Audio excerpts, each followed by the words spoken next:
అందరికీ నమస్తే. Welcome to TR TV. నేను మీ తిరుపతి. తెలంగాణ రాష్ట్ర ముఖ్యమంత్రి రేవంత్ రెడ్డి అయోమయంలో ఉన్నాడు.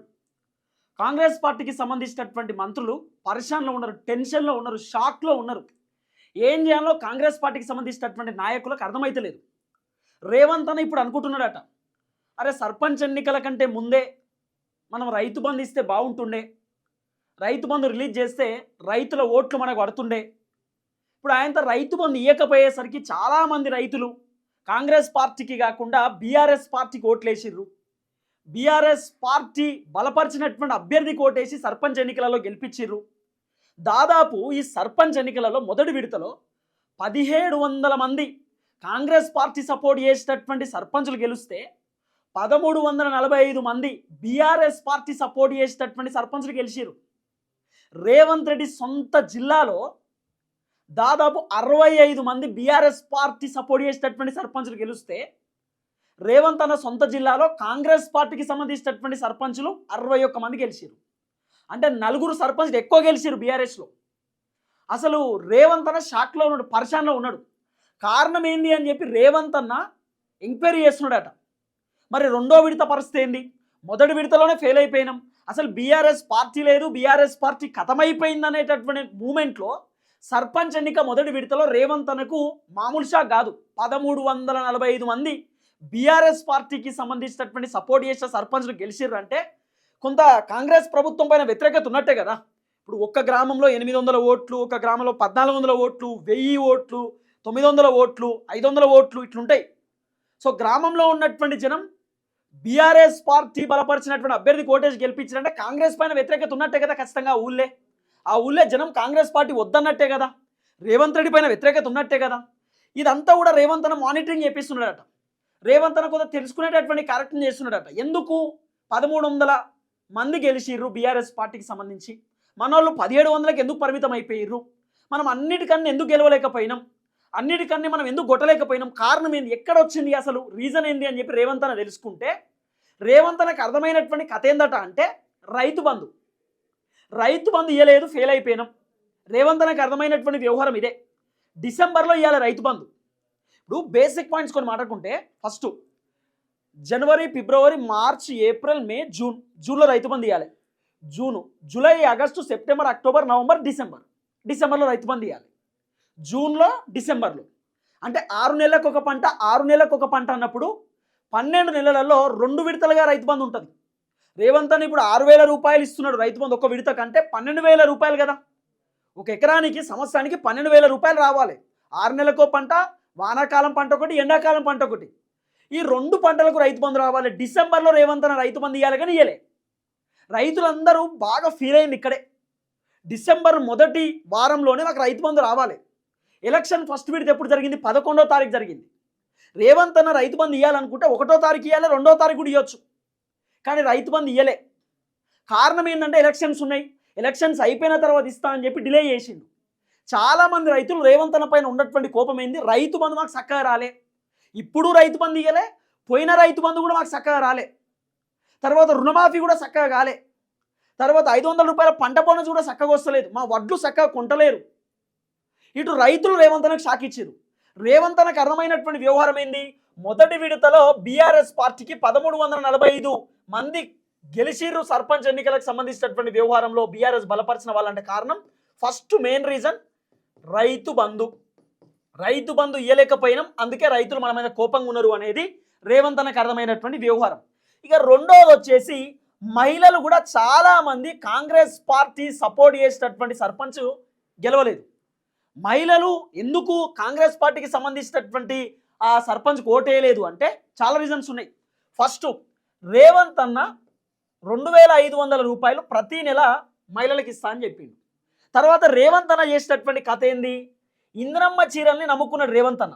ఇంద్రమ్మ చీరలు ఇచ్చినాం, మహిళలు మన కోటేసినా కూడా కాంగ్రెస్ పార్టీ బలపరిచినటువంటి అభ్యర్థులకు గెలుస్తారు, మనకు డోకా లేదు అని చెప్పి రేవంత్ అన్న అనుకున్నాడు. కానీ ఇంద్రమ్మ చీరలు దాదాపు 1 కోటి మంది మహిళలు ఈ తెలంగాణ రాష్ట్రంలో ఉంటే రేవంత్ అన్న ఎన్ని చీరలు ఇచ్చిండు అనుకుంటారు? కేవలం రేవంత్ అన్న 45 లక్షల చీరలు మాత్రమే ఇచ్చిండు. 45 లక్షల మందికి చీరలు పోయినాయి. అంటే సుమారు ఎంత కాదన్నా కూడా ఇంకెంత, ఒక 60 లక్షల మంది ఉంటారు అన్న, అంతేనా? 65 లక్షల మందికి చీరలు ఇవ్వాలి. మళ్ళీ ఎట్లేస్తారా లోటు? ఇప్పుడు ఎమ్మెల్యేలు నియోజకవర్గాలలో ఊళ్ళే మేము మా కాంగ్రెస్ పార్టీకి సంబంధించినటువంటి వ్యక్తికి ఓటేసి గెలిపియండి అని ఎమ్మెల్యేలు ప్రచారానికి పోతే మహిళలు అడుగుతున్నారు ప్రశ్నలు. చాలా వీడియోలు నేను మీకు చూపించిన. మహిళలు అడిగేటటువంటి ప్రశ్నలకు సమాధానం చెప్పలేక ఎమ్మెల్యేలు, ఎంపీలు, మంత్రులు కారెక్కి ఆయనతో అవతల పడే పరిస్థితి. 2500 అన్నాడు, మాకు చీరలు రాలేదు, మాకు స్కూటీలు అన్నాడు, కళ్యాణలక్ష్మి చెక్కు రాలేదు, తులం బంగారం రాలేదు, కోటీశ్వర్లను చేస్తా అని చెప్పిండు. ఇవన్నీ ఎటుపోయినాయి? మా పొరగాలకు ఉద్యోగాలు వస్తలేవు, మా పిల్లలకు ఉద్యోగాలు ఎందుకు ఇస్తలేరు? మీ నోటిఫికేషన్ ఏది? మీ జాబ్ క్యాలెండర్ ఏది? మీ కథ ఏది? కాంగ్రెస్ వచ్చినాక ఏం జరిగింది? ఇట్లా అడుగుతున్నారు ప్రశ్నలు. ఇదంతా కూడా రేవంత్ అన్న రిపోర్ట్ తెలుసుకునేటటువంటి కరెక్షన్ చేస్తున్నాడట. అసలు బీఆర్ఎస్ ఎందుకు గెలిచింది? ఇది కూడా ఒక పాయింటే కదా. బీఆర్ఎస్ ఎందుకు గెలిచిందని కూడా, అంటే ఇన్ని సీట్లు ఎందుకు గెలిచినాయి, 1345 సీట్లు అని చెప్పి రేవంత్ అన్న తెలుసుకుంటే, రేవంత్ అన్నకు నెగిటివిటీస్ ఏంది? మహిళలు ఓట్లు లేకపోవడానికి కారణం ఏంది? రైతులు ఓట్లు లేకపోవడానికి కారణం ఏంది? పురుషులు ఓట్లు లేకపోవడానికి కారణం ఏంది? నిరుద్యోగులు ఓట్లు లేకపోవడానికి కారణం ఏంది? విద్యార్థులు ఓట్లు లేకపోవడానికి కారణం ఏంది అనేది రేవంత్ అన్నకు ఒక క్లారిటీ వచ్చింది. కొంత వ్యతిరేకంగా ఉన్నారు, నెగిటివ్ ఉన్నారు, 6 గ్యారెంటీలు కొన్ని ఫెయిల్ అయినాయి, 420 హామీలు ఫెయిల్ అయినాయి అని చెప్పి రేవంత్ అన్నకు ఒక క్లారిటీ ఉంది. మరి బీఆర్ఎస్ 1300 సీట్లు గెలవడానికి కారణం ఏందనేది కూడా రేవంత్ అన్న తెలవాలి కదా. అంటే 1300 సర్పంచ్లు గెలవడానికి కారణం ఏందనేది కూడా రేవంత్ అన్నకు ఒక క్లారిటీ రావాలి కదా. అప్పుడు బీఆర్ఎస్కి ఎందుకు ఓటేసారని కూడా తెలుసుకున్నాడట. బీఆర్ఎస్ పార్టీకి ఎందుకు ఓటేసారని తెలుసుకుంటే, బీఆర్ఎస్ పార్టీ అసెంబ్లీ ఎన్నికలలో మనం ఓడగొచ్చినాం అంటే జనాలకు తెలుసు కదా.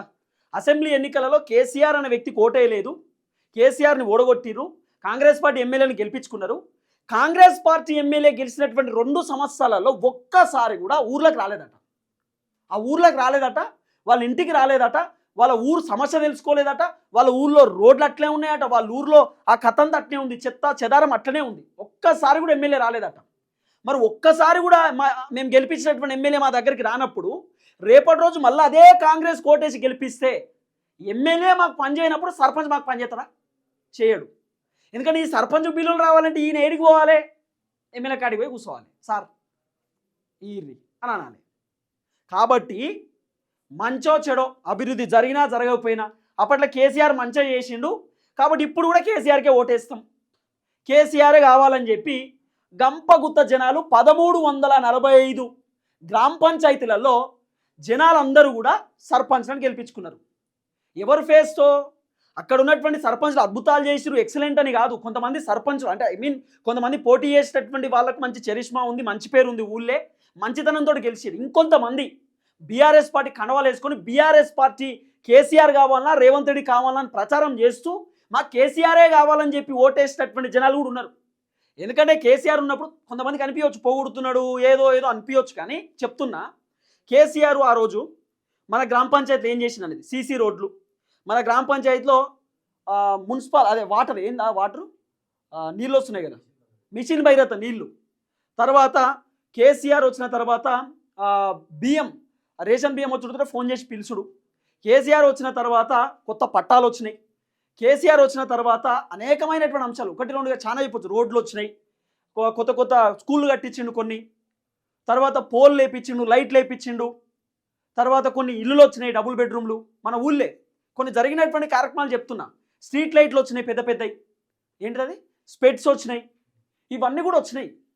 ఇవన్నీ కూడా కేసీఆర్ కొన్ని చేసి, అంటే స్పెట్స్ ఇన్స్పెక్షన్ చేయడానికి మన ఇంటికి వచ్చారు, ముస్లింలు వాళ్ళ కండద్దాలు ఇచ్చారు. చాలా జరిగినాయి, 1-2 కాదు, లెక్క పెట్టుకుంటూ పోతే అనేక. కళ్యాణ లక్ష్మి, షాదీ ముబారకు, గర్భిణీ స్త్రీ ఉంటే ఆపరేషన్ టైంలో అంబులెన్స్ ఇంటికి వచ్చి తీసుకుపోయి గవర్నమెంట్ హాస్పిటల్లో ఆపరేషన్ అయిపోయిన తర్వాత, పిల్లలు పుట్టిన తర్వాత ఆ గర్భిణీ స్త్రీకి కేసీఆర్ కిట్టు, ఆ కేసీఆర్ కిట్టులో ఓ ఛత్రి దోమలు కుట్టకుండా పైసలు ఇచ్చిర్రు, చీరిచ్చిర్రు. ఆ అబ్బాయికో అమ్మాయికో అప్పుడే పుట్టినటువంటి వాళ్ళకి సంబంధించినటువంటి కొన్ని ఎక్విప్మెంట్స్, పౌడరు, సోపు, అనేకమైనటువంటి అంశాలు కేసీఆర్ కిట్లో. తర్వాత మళ్ళీ వాళ్ళే ఇంటికి వచ్చి దించిపోతారు అంబులెన్స్లో. అది జరిగింది. తర్వాత చీరలు ఇచ్చిరు, బతుకమ్మ చీరలు.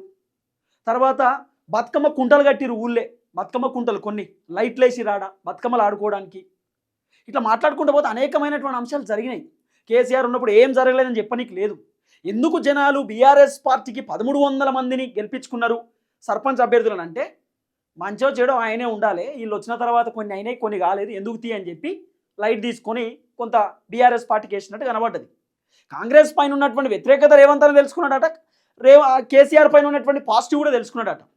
ఇప్పుడు రేవంత్ అనుకో క్లారిటీ వచ్చింది, మన పైన వ్యతిరేకత ఉంది, జనాలు మనల్ని తిడుతున్నారు, జనాలు మన పైన కోప్పడుతున్నారు, మనం కొన్ని పని చేయలేకపోయినాం, రైతు బంధు చక్కగా ఇయ్యలేదు, మహిళలకు ప్రామిస్ చేసినాం అవన్నీ మనం చేయలేదు, తర్వాత నిరుద్యోగులకు చెప్పినాం నిరుద్యోగులకు సంబంధించిన వ్యవహారంలో చేయలేదు, అన్ని ఫెయిల్యూర్స్ కనబడుతున్నాయి. ఇవంతా రేవంత్కి అర్థమైపోయింది.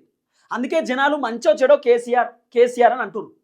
ఇప్పుడు అసెంబ్లీ ఎన్నికలలో అదే ఊర్లో ఉన్నటువంటి జనమే కదా కేసీఆర్ను వద్దని చెప్పి కాంగ్రెస్ పార్టీ కొట్టేసింది. అదే ఊర్లో ఉన్నటువంటి జనం గ్రామ పంచాయతీ ఎన్నికలలో లేదు లేదు రేవంత్ రెడ్డి వద్దు కేసీఆరే కావాలని చెప్పి బీఆర్ఎస్ పార్టీ బలపరిచినటువంటి అభ్యర్థులను గెలిపించుకున్నారు. కారణం ఏంది? రేవంత్ రెడ్డి పైన ఉన్న వ్యతిరేకత. కేసీఆర్ కాకుండా రేవంత్ రెడ్డి వస్తే ఏదో అవుతుంది. ఇన్ని రోజులు కేసీఆర్ని చూసినాం, కొత్తోళ్ళు రావాలి, కొత్తోళ్ళు వస్తే ఏదో చేస్తారని అనుకున్నారు. కొత్తోళ్ళ కోటేస్తే కొత్తోళ్ళు ఆయనంతా ఆగం చేసి పడేసారు. అందుకే ఆయన వద్దు, ఈ పాత ఆయన ఉంటేనే ఏదో చేస్తాడు, ఏదో ఒకటి అవుతుంది, మాకు అభివృద్ధి జరగకపోయినా మంచిదే, కేసీఆర్ ఉండాలనే ఆలోచనతో వేసినట్టే కనబడ్డది కొంత. కాబట్టి ఈ విషయంలో రేవంత్కు రిపోర్ట్ అర్థమైపోయింది. ఆయన చేపించిండట సర్వేలు అట్టిగా తెలుసుకున్నట్టు ఇంటెలిజెన్స్ వాళ్ళని పెట్టి వాళ్ళని వీళ్ళని అసలు ఏం జరిగింది, మొదటి విడత ఎన్నికలలో 1700 ఎందుకు వచ్చినాయి, వాళ్ళకి 1300 వచ్చుడేంది, అసలు ఏం జరిగింది, బీజేపీ 186, ఇతరులు 500 మంది, ఇతరులే 500 మంది గెలిచారు. ఆ ఇతరులు పోటీ చేసిన కాడ కూడా కాంగ్రెస్ బలపరిచిన అభ్యర్థి ఉంటాడు కదా, మరి ఆయన కాంగ్రెస్ ఆయన గెలవచ్చు, గెలవలే. కొన్ని దొంగ ఓట్లతో కూడా కాంగ్రెస్ వాళ్ళు గెలిచిరు అనేది కూడా కొంత వినబడుతున్న చర్చ ఊళ్ళే. ఇవన్నీ కూడా రకరకాలుగా వినబడుతున్నటువంటి వ్యవహారం. ఏది ఏమైనా కూడా రైతు బంధు చాలామంది వెయిట్ చేస్తూ ఉన్నారు, ఎప్పుడు ఇస్తారు, ఏం జరుగుతుంది, ఏం కథ అని చెప్పి రకరకాలుగా ఎదురు చూస్తూ ఉన్నారు. రైతు బంధు అట సర్పంచ్ ఎన్నికలు అయిపోయిన వెంటనే కాంగ్రెస్ ప్రభుత్వం వేస్తారట. ఈ డిసెంబర్లోనే వేస్తారట. కానీ ఈ డిసెంబర్లో మరి లాస్ట్ వీక్లో ఏమైనా వేసే అవకాశం ఉండొచ్చు. మరి డిసెంబర్ 30కో 31కో లేకపోతే అంతకంటే ముందో లేదంటే జనవరిలో వేస్తారో. కానీ సర్పంచ్ ఎన్నికలు అయిపోయిన వెంటనే రైతు బంధు వేస్తాం. నాకు తెలిసి సర్పంచ్ ఎన్నికలు అయిపోయిన తర్వాత జెడ్పీటీసీ ఎంపీటీసీ ఎలక్షన్స్ ఉంటాయి. అసలు రేవంత్ అన్న ప్లాన్ ఏందనేది కొంచెం డెప్త్గా చెప్తా. మీరు ఫస్ట్ టైం మన ఛానల్ చూసిన వాళ్ళు సబ్స్క్రైబ్ చేయరు, షేర్ చేయరు, లైక్ చేయరు. ఫస్ట్ సర్పంచ్ ఎలక్షన్స్లో పార్టీకి సంబంధించినటువంటి గుర్తులు ఉన్నాయి. చాలా వీడియోలలో చెప్పిన ఇక్కడ పార్టీ గుర్తులు ఉన్నాయి, పార్టీ బీఫామ్లు ఉన్నాయి. కానీ పార్టీలు సపోర్ట్ చేసేటటువంటి సర్పంచ్ అభ్యర్థులు ఉంటారు. ఇప్పుడు బీఆర్ఎస్ పార్టీ ఆయన ఉంటాడు, బీఆర్ఎస్ పార్టీకి సంబంధించినటువంటి ఒక మాజీ ఎమ్మెల్యే ఏమంటాడు అంటే ఓడిపోయినటువంటి ఎమ్మెల్యే, ఈ గ్రామ పంచాయతీలకు వెళ్ళి మన శంకర్ పోటీ చేస్తున్నాడు, శంకర్ ఆయన బీఆర్ఎస్ పార్టీకి సంబంధించిన మనిషి, మేము ఆయనకు సపోర్ట్ చేస్తున్నాం, ఆయనకి ఓటేయరని ఈ మాజీ ఎమ్మెల్యే చెప్తాడు. కాంగ్రెస్ ఎమ్మెల్యే ఏం చెప్తాడు, అదే ఊరికి వచ్చి నేను మల్లయ్యని పెడుతున్నా, మల్లయ్య మీతో ఇప్పుడు పోటీ చేస్తుంటే మల్లయ్య మేము కాంగ్రెస్ పార్టీ నుండి నిలబెడుతున్నాం అని చెప్పి చెప్తాడు. కానీ ఆడ గుర్తులు ఏముంటాయి, శంకర్కు బ్యాట్ గుర్తు, మల్లయ్యకు కత్తెర గుర్తు. అంటే పార్టీలకు సంబంధం లేదు. కానీ ఈ ఎమ్మెల్యేలు మాత్రం, ఈ పార్టీ మాత్రం ఆ వ్యక్తులకు సపోర్ట్ చేస్తారు, ఆ వ్యక్తులు గెలుస్తారు. గెలిచినప్పుడు కాంగ్రెస్ సపోర్ట్ చేసేటటువంటి వ్యక్తి కాంగ్రెస్ మనసు అవుతాడు, బీఆర్ఎస్ సపోర్ట్ చేసేటటువంటి వ్యక్తి బీఆర్ఎస్ మనసు అవుతాడు. ఇది కథ. అయితే ఇక్కడ పార్టీ గుర్తులు ఉన్నాయి కాబట్టి రైతు బంధు ఇచ్చుడు వేస్ట్ అని, అదే ఎంపీటీసీ తర్వాత జెడ్పీటీసీకి సంబంధించినటువంటి ఎన్నికలలో పార్టీ గుర్తులు ఉంటాయి. ఏది, కారు గుర్తు, పువ్వు గుర్తు, తర్వాత చెయ్యి గుర్తు ఉంటుంది. 3 పార్టీలో 3 గుర్తులు ఉంటాయి. ముగ్గురికి బీఫామ్ ఇస్తారు. ఎవరెవరైతే పోటీ చేస్తున్న అభ్యర్థులు ఉంటే వాళ్ళకి బీఫామ్ ఇస్తారు. సర్పంచ్ ఎన్నికల్లో ఎవరు పడతారు పోటీ చేయవచ్చు, 10 మంది కూడా పోటీ చేయవచ్చు, ఎందుకంటే పార్టీ గుర్తులు ఉంటాయి. కానీ దీంట్లో జెడ్పీటీసీ పార్టీ గుర్తులు ఉంటాయి. ఇలా కూడా ఇండిపెండెంట్ పోటీ చేయవచ్చు, కానీ వాళ్ళు లెక్కలకు వస్తారు, కొంతమంది లెక్కలకు రారు. కానీ పార్టీలు ఉంటాయి కదా, నువ్వు బీఆర్ఎస్కి ఎత్తావా, కాంగ్రెస్కి ఎత్తావా, బీజేపీకి ఎత్తావా అని అడుగుతాం తప్ప నువ్వు కాంగ్రెస్కి ఎత్తావా ఇండిపెండెంట్కి ఎత్తావా అని అడగలేం కదా. కాబట్టి మనకు పార్టీ గెలవాలంటే ఏం చేయాలి, ఎంపీటీసీ జెడ్పీటీసీ ఎన్నికలలో అప్పుడు పార్టీ గుర్తుంటుంది. కాబట్టి ఆ టైంలో రైతు బంధు ఇచ్చినాం అనుకో, ఎంపీటీసీ జెడ్పీటీసీ ఆయన మనం కాంగ్రెస్ ఓనికి వేయాలి, మనకు రైతు బంధు ఇప్పుడే రేవంత్ అని ఇచ్చిండు, మనం ఇప్పుడే పైసలు పడ్డాయి కాబట్టి మనం కాంగ్రెస్ కేసు గెలిపియాలని చెప్పి జనాలు అనుకుంటారు. కాబట్టి పార్టీ గుర్తులు ఉన్నప్పుడు, పార్టీ ఎన్నికలు ఉన్నప్పుడు ఇద్దాంతి అనే ఆలోచనతో కూడా రేవంత్ రెడ్డి రైతు బంధు ఇవ్వలేకపోయింది అనేది కొంత వినబడినటువంటి చర్చ. ఓవరాల్గా చూసుకుంటే జనాలు మాత్రం మంచో చెడో కేసీఆర్ ఉంటేనే మంచిగుంటుంది, ఏదో ఒకటి చేసింది. రేవంత్ వచ్చినాక ఆగమాగం పరిస్థితి, అన్ని ఇబ్బందులే, 1 2 కాదు అన్ని ఇబ్బందులే అనేటటువంటి ఒక భావనలో జనాలు కొంత కనబడ్డటువంటి సిచ్యువేషన్. చూద్దాం ఏం జరగబోతుందో. మొదటి విడత సర్పంచ్ ఎన్నికలలో కొంత కాంగ్రెస్ బాగానే ఉంది, పర్లేదు.